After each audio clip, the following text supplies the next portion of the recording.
Hi everyone, in front of me I've got VIVO V50e and let me share with you how to change system language on this device.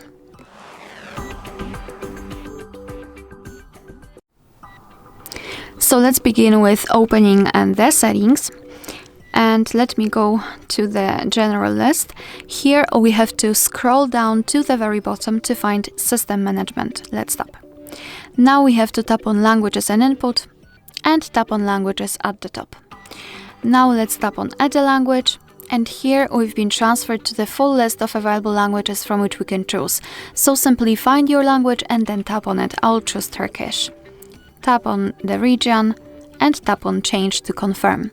And as you can see, from now on the new language has been immediately applied as a default language, so the whole system is displayed in the chosen one.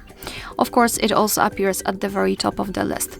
If you've got more than one language added here in this list, you can quickly change them just by tapping on the language. So I can tap on English and immediately our device will change the language to English. If you'd like to, you can also remove the languages from this list. Tap on this edit icon in the right upper corner and tap on this minus icon next to the language you'd like to remove. And you've got only one language applied. Tap on the stick icon to confirm, and here we've got it. Alright, so that will be all. Thank you so much for watching. Please hit the subscribe button and leave the thumbs up.